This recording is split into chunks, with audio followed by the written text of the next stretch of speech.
Hey there, welcome back to the Corporate Detox podcast. I'm your host, Amanda McWhorter, and today I am joined by Christine Samuel. Christine is an inner work coach, facilitator, author, and speaker who champions relational intelligence and heart-centered wisdom. With her deep understanding of the inner workings of human experience and expertise in mindfulness practices, she skillfully cultivates a safe place for deep connections and authentic communication. Through her unique blend of human-centered design, coaching methodologies, and ancient wisdom traditions, Christine guides individuals to connect with their own wisdom, gain insights, foster connections within themselves and with others, and to find clarity in times of transition. Christine, I'm going to turn it over to you. I know that there's more here in your bio, but I want to touch on that here in a little bit. First of all, I loved those words of ancient wisdom traditions coming out of my mouth because I feel like in the last month, this is like something that I'm like feeling the pull more towards on my journey. So this is like perfect timing for you to be on here. I am so excited for you to share your own corporate detox story with our listeners. Awesome. Thank you, Amanda, for having me here. So I guess shall I start? Yeah, go This right story? ahead. Yeah.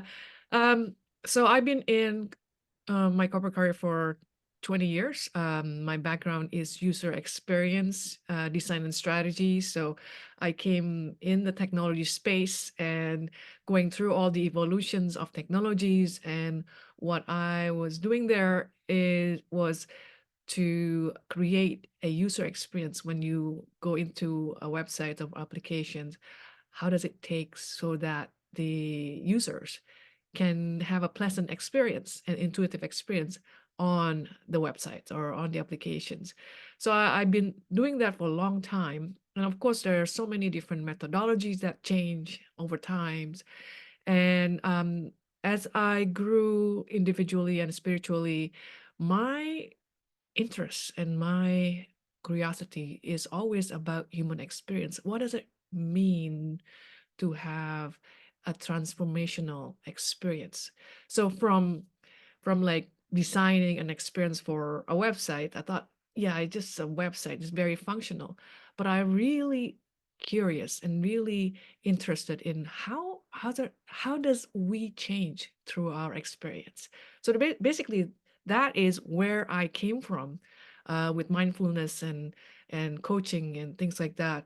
Um, and in my last year before I left my corporate world, the universe kind of put me into a very difficult situations with work where I was like put um, into a business unit where I didn't have any connections. I didn't like the way they works. And I was put into a situation where I didn't have control.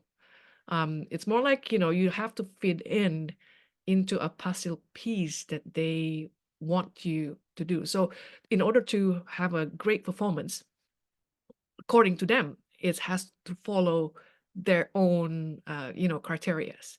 But I'm old enough to say, "No, you know what? I have enough of that. Fitting in is enough for me." And through that experience, I realized, you know, what does it mean to really create a space where we can show up with our inner genius? Because at work, there's a performance review, there's everything where there's like a criteria where you are measure on how you're doing with, of course, the business interests, right? But have you ever think about what you really love to do? What is your strength? um, Not according to another measurement, but according to your own. So basically, after those very difficult year, I decided, okay, you know what? This is for me to left my corporate world. I did it before, like I did it a decade ago, but this time I knew what I was going through, um, because there's a lot of fear that come from leaving that. stabilities and securities. So what I did was I left with, I want to experiment with myself. And when I left, I I promised myself, I'm going to do an experiment. There's no proven process or framework, just follow the flow. There's no rigid goal, just follow what my heart's desire. There's no striving, just allowing. And I want to do something or create something from place of joy, curiosities, and flow. Um, and can I be open and tap into my inner freedom and work from my soulful desire rather than like, I have to match this goal. So what happened was I thought, what happened if I completely open to limitless possibilities and be willing to unpredict, not predict, unpredict my journey? Because in the corporate world, you have to know 3 months later what's your KPI, where you're gonna go, what's your outcome. You have to predict everything. You have to have all the steps to that to get there. But I thought, you know what? I want to be free from that. What happened when I'm freeing myself from everything that I know and just be in the space of unknowing? And here I am, 3 years later, done so much that I never done before, explore so much that I never explored before because I put myself in unknowing, in curiosities, in flow. And through that, I wrote a book. I'm going to publish it in April this year. Um, I I done so many coaching sessions. I create a communities called Deep Listening Circles, and I also partner up with someone who pretty much the same background at me to create a program called Women's Career Mastery to help women that already still in the corporations who want to move into their career to really um, own their career, because there's less people, less women in leadership right now. So for me, it's like helping them to move up without getting burned out and being like stay true with who they are. And that's basically what I've been doing. And I'm keeping this philosophy throughout my years because it's just so much more fun to do it rather than to force yourself into a box. Ah, amen to all of that. Okay. First of all, being able to tap into your inner genius. You're totally correct when you say that it's very hard to do that in the corporate world, right? Yeah. You have parameters, you have KPIs, you have expectations, you have what everybody else is doing, you have somebody else's way of doing it, and you have the four walls. Mm-hmm. And the four walls don't have to be physical, they can be virtual, whatever it is. If you're in there, you know what I mean. Like, it is almost like for me, when I left the corporate world, it's like I found my voice again. And it's a lot of what you're saying, right? It's like being able to step into your power, being able to be curious about things. Oh, that just resonated so much with me. And then the fact that you're trusting yourself to basically lead an experiment in your eyes, right? On like, how do I unlearn all of this stuff that I've learned over this time and really follow a different path? Yeah. Oh, Um, it's amazing. Yeah, and I'm grateful to meet you, Amanda. I think what I really love to share with the listeners is like what is my learning of unlearning. Yeah. What's it about? Like when you out of your corporate career, um, what what do you have to unlearn? So I do really want to share that because um, even it will be helpful for people who are still in the corporations and Absolutely. making. Yeah, yeah. Absolutely. Absolutely. So why don't we start there? Why don't you take us down this path of the things that you've had to learn to unlearn on this journey of yours?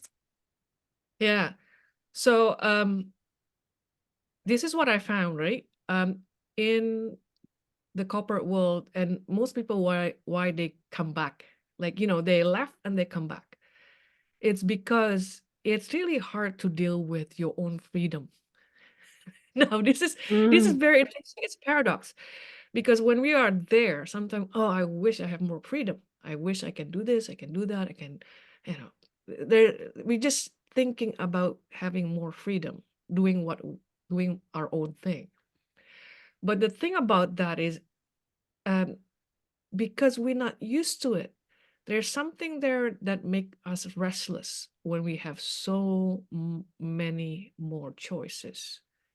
What I mean is this: what I found is really helpful, and why people going back to the corporations is because when you live in a constraint, you don't have to make a lot of choices. mhm, That's less uh, energy in your mind, even though you may complain. So what I mean is, like, when I work in corporations, right? My schedule, people are booking my time for meetings. So every day I wake up, I already know, okay, I have 3 meetings, 4 meetings, and then I have to finish this. There's this deadline. I have to prioritize this and that, right? So when you come in, you already have that set of boundary. Then you can just play within that smaller space, which make you become more productive that way. Okay. Now, when you are out from that structure, after so much of, thriving in that structure, mhm, have a lot of freedom is really frustrating or scary, because then you're like, oh, what do I need to do today? Oh, maybe I'll do this, or maybe I'll do that, but like, is that really good? Or then you start thinking, like, you start worrying about what kind of, is it right decisions? Do I right. doing right? Right? And then that's become the struggle, because we don't have that structure anymore. So for me, that is the biggest challenge, when you get out from a structured life into unstructured life. And when you get used to living, doing the same thing every single day. Now, the thing about work, right? We get paid more when we do better at what we're doing, the same thing over and over again, right? In our life, we every day we walk, every day we drive the car to the same directions. We work with the same people, we live with the same people, we do the same thing, even though it's like maybe different projects. So we get paid for doing so well at doing the same thing. Now imagine you are out of that, right? And suddenly you need to do different thing. And you are so good at doing the same thing, and suddenly you become, incompetent of doing a different things. Now you have to deal with your self-critics, self-talk, saying like, what, you used to be in control and now not anymore. Mm, That's the hardest part, mhm, right? So what I found is this. So when I used to work, because if you work in organization, you don't have any choice who you work with. Sometimes you're lucky enough, you work with great people, right? People you like to work with. And sometimes it's like people that you don't have chemistry to work with. You don't have any choice. You work on projects that you like, and sometimes you don't like, but you have to do it, right? And for me, it happened for me as well. So when I in a project where I didn't like, or leaders that I work with, that I didn't like, I have this, I don't like this, why I have to do this, oh, why I have to go to this meeting, I don't like it. um and when I start doing my own thing, So every day I have, I have stuff that I need to do. And I feel the same way. I feel frustrated. I feel a bit restless. I feel a bit angry to myself, right? It's like, why I'm not. And I realized, hey, I don't have anyone to blame anymore. Yes. Yes.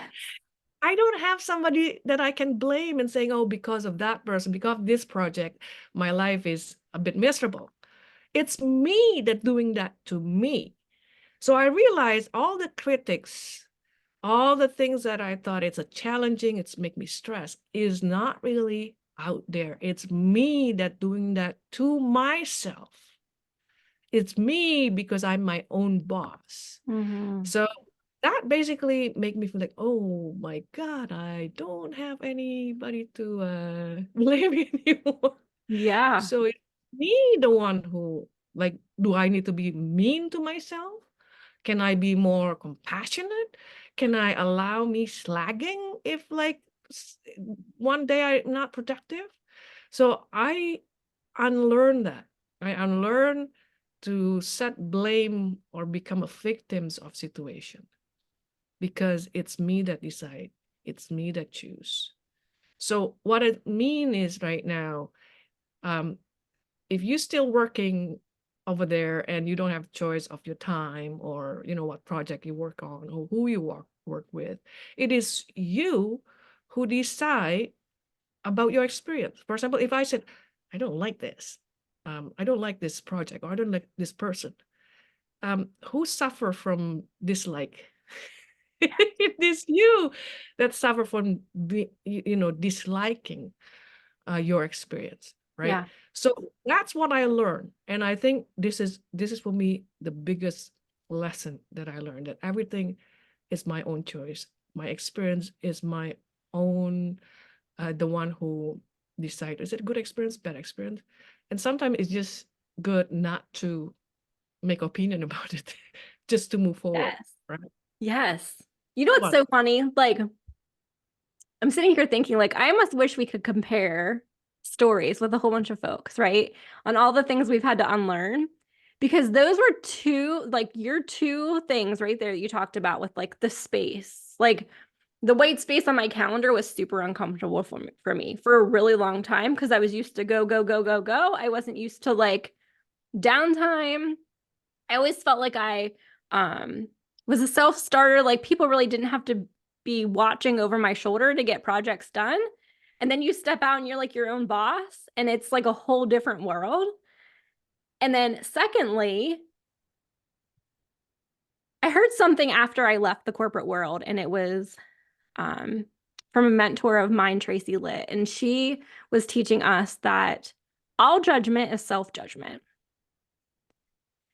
And if you're the type of person that you're waiting for the shoe to drop, like you are the shoe, essentially, right? So those two things, like, just they totally hit home for me because even on bad weeks, bad months, when I'm sitting back and even in my personal life, judging others, when I start to go down that rabbit hole, I have to really figure out like what is it about me that's making me judge other people, right? Is that really like me kind of deflecting something else onto them? Mhm. Oh, thank you for Yeah, that. I totally like what you're saying because um for me it's everything is self-projection, right? Yeah. So the thing is, it's happened to me too. Like, let's say I work with someone and now I have a freedom to choose who I work with. Um, and for example, I don't like judging others. Just say I don't like judging others because uh, when I hear people judge others in front of me, I don't trust that person Yeah. because if I judge that person and Yeah. then back, behind their back, that she can do the same to me. Um, so I met someone, work with someone who kind of judging, a lot of judgment, and I didn't like it. It's get into my nerve. But what happened is I realized why did what happened? Like I realized that I'm doing the same thing as her. I'm judging her because she's judging others. So at the end of the day, any challenges, any obstacle that we have, any things that happening with it with us and others, anything that we see not right in our eyes about others and about others doing stuff, it's actually data about ourselves, right? So if we like, what is it about me, not about them? Because if you kind of be more of self-aware and doing more self-reflection, because our mind is always creating a story, right? If something doesn't feel good, it like emotionally disturb us. Yeah. What happens with our mind is we always create stories because it want to make sense of things, oh, like that person or this situation. So our eyes always look out, so our mind always look out from what going wrong out there, to this person, that person, this thing, right? What's not working. But we forget that is inside, like you said, it's like it's self-judgment. What Yeah. is in us? What can we learn about ourselves when we stress at work? What can we learn about ourselves? Because a lot, so I'm also helping women career in their career. A lot of things that happening um, in there is themselves not feeling enough, right? For example, we are perfectionists and we want Mm, to, especially like high driven women, right? mm. Really trying to do best for everything they do, um, and then you get burned out. Is it because of them, or something in you that contribute in that? Because sometimes uh, it could be we're looking for validation from others. It could be we try to be perfect because deep down we feel we're not enough if we don't do well, right? So those kind of things is really uh, I would say working is a self journey of discovery, discovering yourself. And if we either you are in the corporation right now, still in your career, or out of it, it's all about learning about yourself, Yeah. basically. Yeah. Yeah. Perfectionism. Mm. I'll tell you, like that, I, I say I'm a recovering perfectionist that still struggles with perfectionism in the work that I do in motherhood. I mean, it, I find myself when in my parenting like, whoa, like that does not need to be perfect before my 8-year-old turns it in, right? So it's funny how we catch ourselves. Like for me, um, my question to you about perfectionism, you're writing a book, you wrote a book that I'm sure is a journey in itself. But how has perfectionism played into that? Or writing a book. Yeah. Um, so writing a book for me, it's about living what I wrote. So Mm-hmm. I'm to tell people, well, not tell people, it's more like showing to people. Um, in the world where everything is changing, workplace changing, the way the technology changing, right? Um, and in the world where we are so reliant on our headspace, which is very narrow focus, analyticals, and reductive, we need a bigger space to hold our discomfort, to uncertainty, because we are a creature who love predictabilities, all of us, actually in corporations, because you know corporations, organization, businesses make money because they're selling certainty to their Yeah. client. Actually, like whatever you sell, you are selling certainty. So our world wants and need certainty. So but in the world that uncertain, we need a bigger space to hold discomfort. And for me, writing the book is more about opening my capacity to be in not knowing, to Mm. be like, yeah, I really want to write this, want it. And then sometimes I get frustrated, like I feel like I have so much to say, but like the word that come out from, my writing is sometimes I spend sitting down for 3 hours and only one paragraph. Yeah. So I have to sit down and really be gentle with my own perfectionists, with my own self-critics, knowing like, yeah, I know you. I know, yeah, it doesn't look good at this point, but just be there. Just be okay for that now, because tomorrow you can come back and fix it. Mm. So what happened is, I'm I deliberately put myself in the place of unknowing, because when I know a chapter, I don't really know the next paragraph. I don't know what's gonna be in the chapter.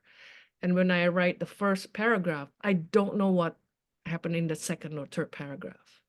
So I allowing myself not knowing, and then ideas come out. Ideas come out. And then what happened is I look back and say, see, do you see, Christine, the Mm. brain, analytical brain, Christine, the headspace? It's okay. It doesn't, you just relax a bit. So through that and allowing myself to see, oh, it's working anyway, then my brain start, or my survival mind start to like take it easy, because what happened, it's always want to protect. So by writing that book about the heart space, I also realized, oh, when I'm in fear, when I try to predict worst scenarios, it's actually my part of me that trying to protect me, like a mother trying to protect their kids, Yeah. so not be in dangers. So because I see that as a there's a loving intention of our, when we overthinking, when we try to predict the words, when we get stressed out because we think it's gonna go worse. Oh, it's part of me that just trying to protect me out of care, but it doesn't know how to do it. Yeah.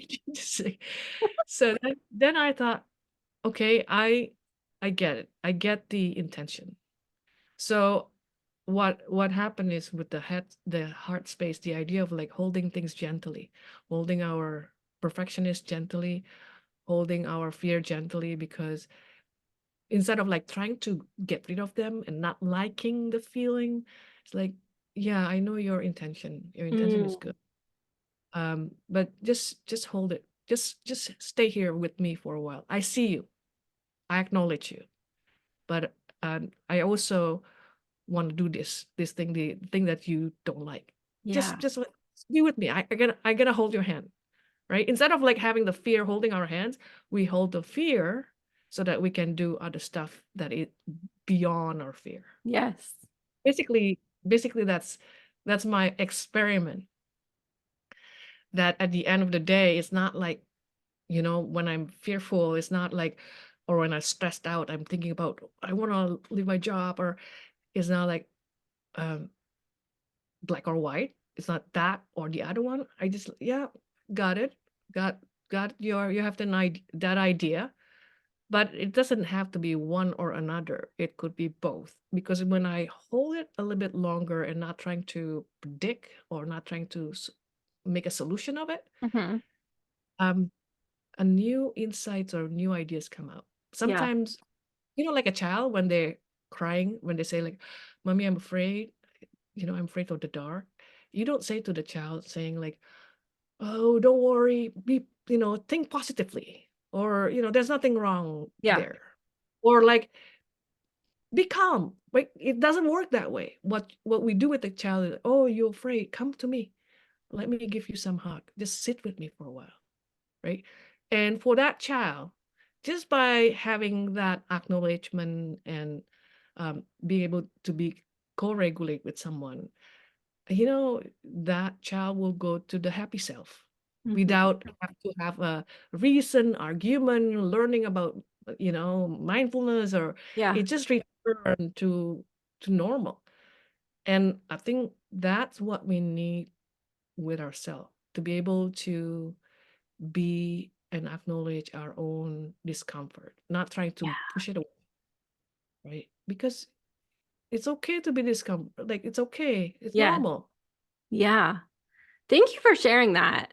I truly think that our listeners can relate. Like, guys, if you're not, let's say you're not writing a book, you can probably relate to what Christina is saying. There's something out there that fear's creeping in, right? The perfectionist is creeping in. You're judging yourself the whole time, and you're not just allowing things to just flow freely, right? You're not taking off that filter.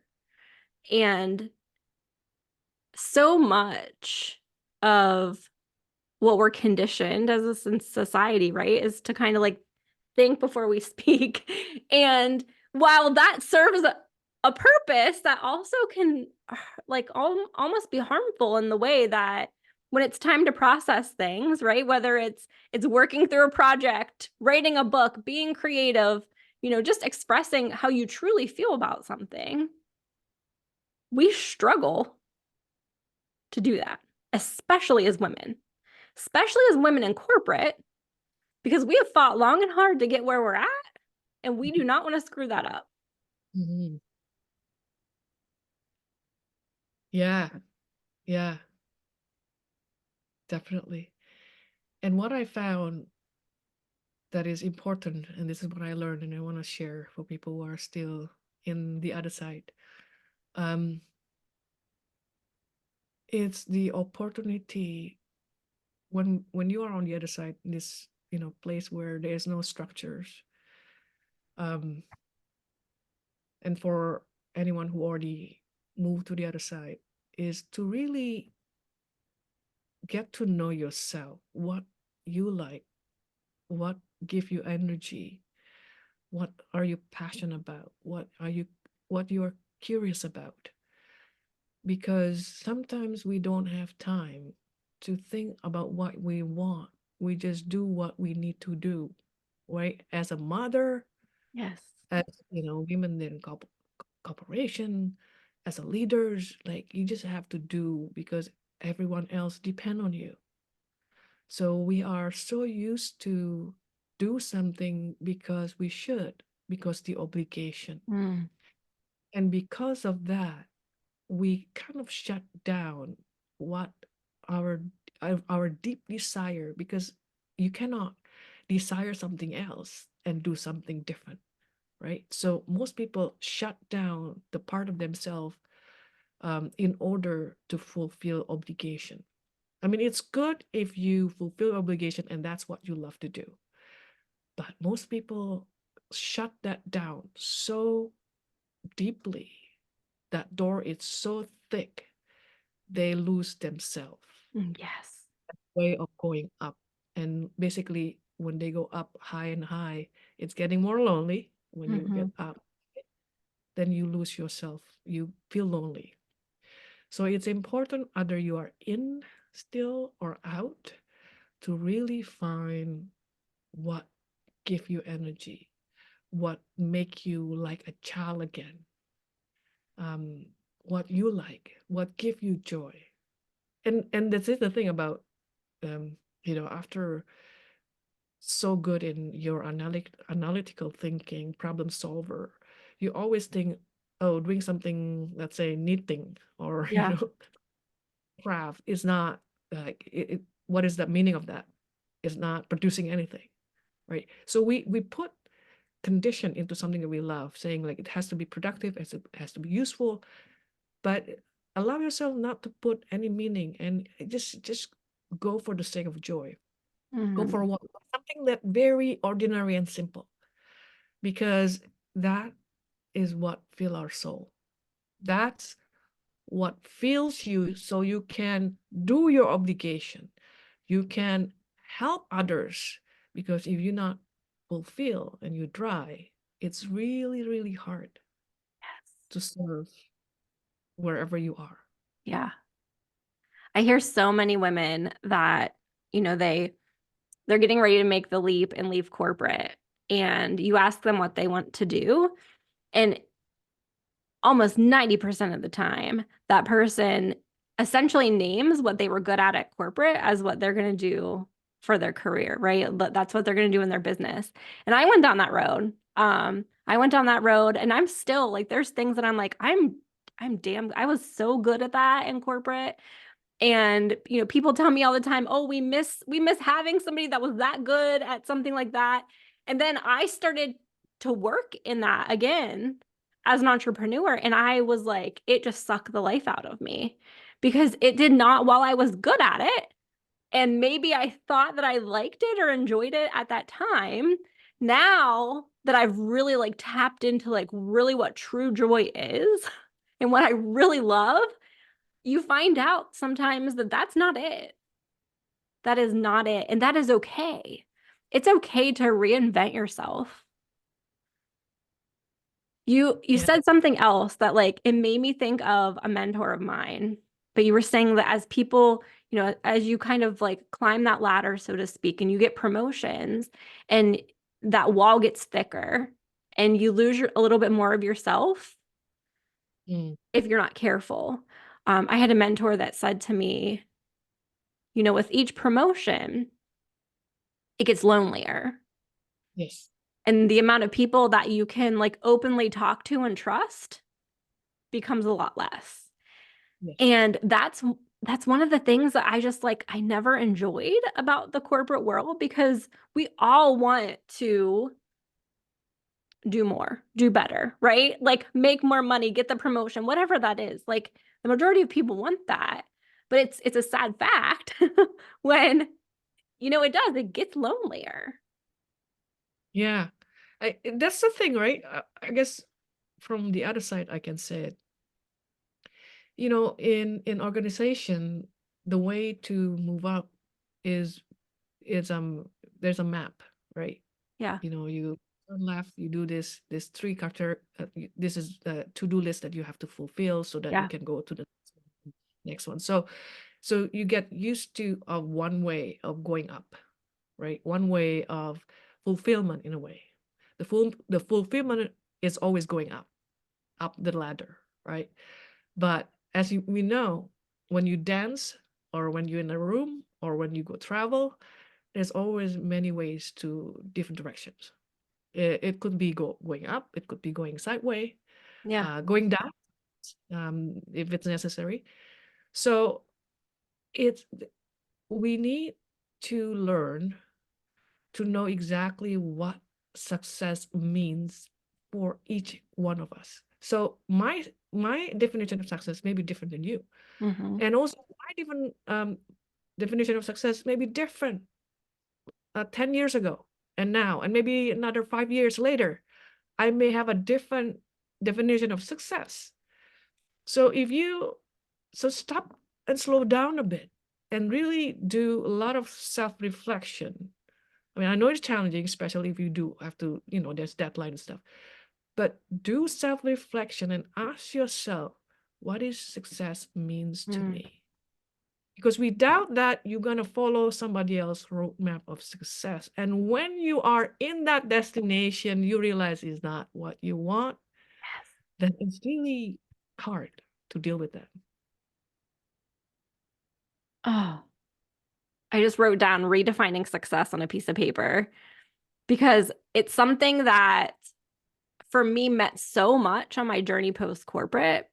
It meant so much to me in my burnout recovery journey too. But whether you're in burnout, not in burnout, in corporate, not in corporate, like this is something that I think for every season of our life changes, right? So for me, 15 years ago, I, you know, didn't have any kids. It was a different season of life. I wanted to build the home and get the promotions and get the big bonuses, and things mattered. What I drove mattered.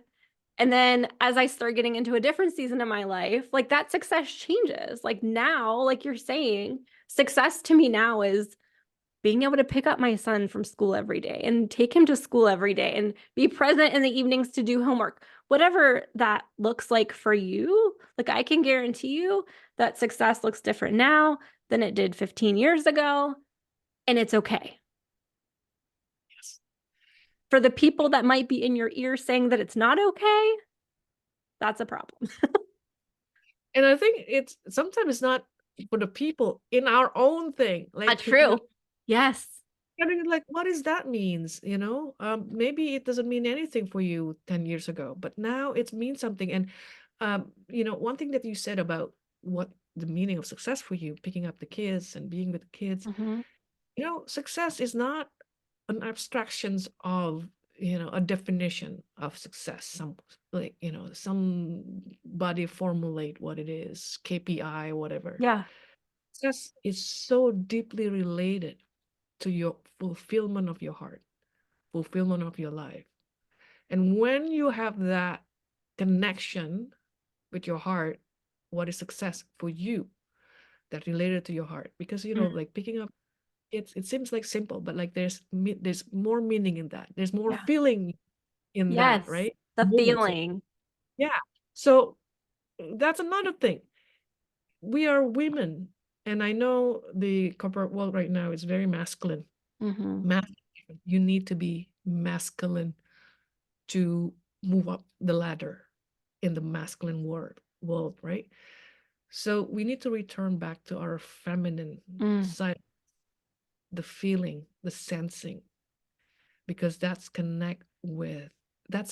what build connection. It's not how smart you are, it's not how intelligent you are, it's not how experienced you are, it's not how skillful you are, it's how you connect, it's how you feel and how you can feel and experience yourself.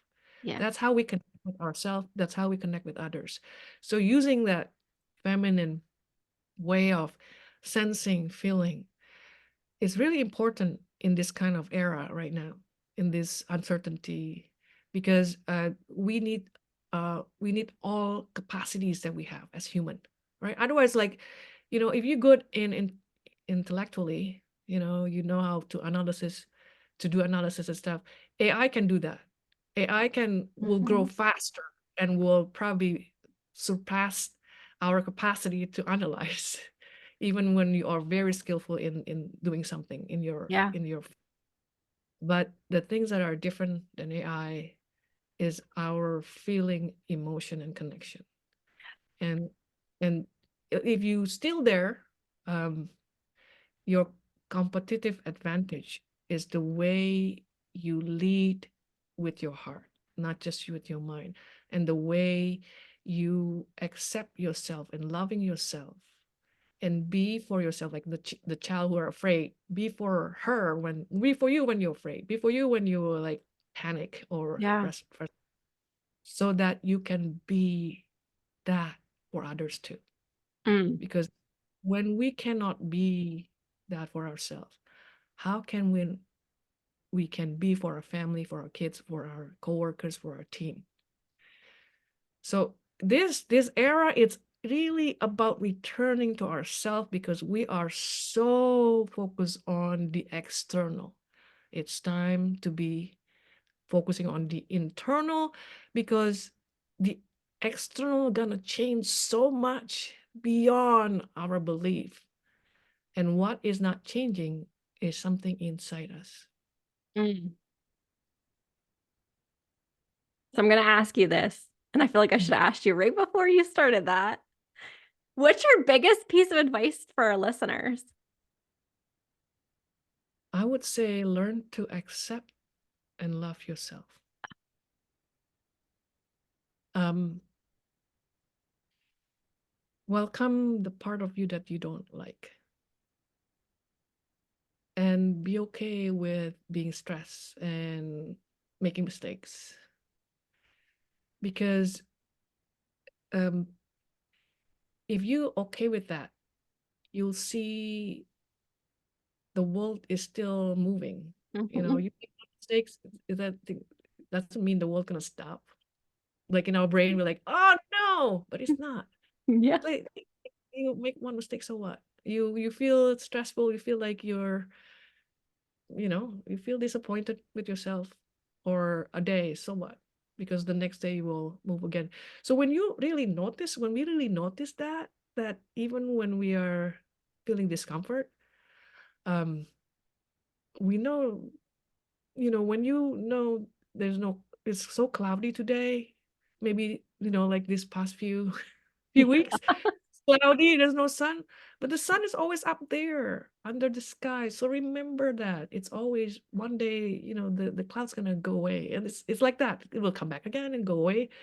So when we can see that changing, when we know we are evolving, when we don't um stick with our fixed identity, right? Mm, We so fixed with our identity, like I'm this. We are evolving being. So when we're evolving, so that means you accept change in you. yeah. We- right? When we accept change in ourselves, then it's easy to accept change in others. Mm, But first, of course, self-love and be gentle. Be gentle because we are not gentle. Be kind. Some women, we try to be kind for others, but can you be kind to yourself? I think that's the yes. most important thing. Yeah. Mm. Christine, thank you for that. Okay, so let's talk about this book a little bit more. Okay. So it's getting ready to release in April. Yes. Awesome. And so just talk to the listeners about where they could pick up the book, where they can look for it. Maybe talk a little bit more. I know you talked throughout the podcast, but I really want to hone in on that because I think that the heart space, like living with grace and ease, is exactly what we need in this. I'm gonna call it the season. Mm, Things are shifting, and like we've talked about, I mean, we need to be able to tap into our our feminine side and give ourselves grace, love mm. ourselves. And I think that your book really, truly is bringing that to the readers. Yeah. So my book is about, I realize because coming from corporate world, like the way I work, I realize we operate within two different. We have a dual systems, like in our mind, mental. We have dual system. One is the head space and the heart space. We use headspace so much in our work, in our life, in our societies, about being analytical, reductive thinking. Um, I think, therefore I am. So when I think A and you think B and we're different, then I say like, no, you're wrong. Because because it become about my self-worth, about what I think. It's not. Hmm. So in my book, I cover that part that just to open up that our world is mind made most of the time. Like the role of accountants, lawyers, whatever, CEOs are not natural. It's mind made.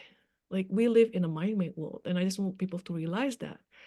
And then the next big chapter is the heart space. How can we open up to not knowing and allowing and surrender, um, and allowing new insight to come. So that's basically what it is. You can find, so my book will be launched in April. It will be available on Amazon. But I gave away a free chapter, download chapter from my site, christinesamuel.ca. You can go there and download a chapter. Uh, yeah, I don't know. I forgot what else. Awesome. Awesome. Yeah, So you guys can find that on Amazon. Um, later in the April. yes, in April. And so I'm going to drop Christine's information in the show notes. Please make sure that you go on there. Um, is the chapter available now on your website? Yes, the chapter is available now. Awesome. Yay, And you can also, get a sneak peek. yeah, and also, if you are still in corporations and you are more like mid-career and thinking about moving up your career ladders and you really want to own your career, also check out my website, my other site, Women's Career Mastery, womencareermasteries.com. Um, yeah, that's my other mission as well, just to help Yeah. people still at work to really learn about owning the career and be themselves and accepting themselves and also being able to speak up about their accomplishment, because sometimes we just think like, oh, that's what I do. It doesn't matter, but it matters. It does matter for sure. And you know what? That's part of the corporate detox journey as well. A lot of people, I think, automatically assume that corporate detox, because my journey was leaving the corporate world, that doesn't have to be your journey. If you're listening and you're like, that's, I want to stay in the corporate world, there's nothing wrong with that. Like there are people out here like Christine, like myself, like so many others that will help you navigate that and do it in a way that feels amazing to you, that you can thrive. You can use your voice, right? Like you can use your creativity and not lose yourself in the process. Yeah. So, we do this work because we're ridiculously passionate about it. Yes. And reach out. That is why we spend the time doing podcasts. That's why we spend time, putting out content for people to find, because we know what it's like to be in the corporate world and maybe not see what else is out there, right? How we can thrive. Maybe we think this is just the way it is till retirement, and it doesn't have to be that way. Yeah, and it's so easy to feel alone. Like so Yes. easy you don't and have anyone to talk to. But that's why we're here. So Yeah. we're not alone, right? Absolutely. Absolutely. And for anyone out there, I'm also going to drop in the show notes a link to my new ebook. It's a digital book that'll be emailed to you, and it is called Corporate Crossroads. So if you've listened to this and you're like still on the fence, you're like, I don't know which way I want to go. I don't know if I should stay, if I should leave. This book is like, it's one that you can get in your email, you can print it out, and you can mark it up. I want you to work through it and work through all the stuff. And maybe it's something that you start now and you finish later. Maybe it's something that you just make time for, but now's the time for us. And that is part of like bringing out your feminine side, right? Like really being able to make the decisions for yourself without the blinders, and do it from a place that's like heart and soul. Mhm. Yeah. Yeah. Make sure you download Amanda's ebook. Yeah. Definitely. Yeah. So I'm going to drop all those links in the notes. And Christine, thank you so much for this. I I love chatting with you. Just like so many of our other guests. And I thank you so much for your time today.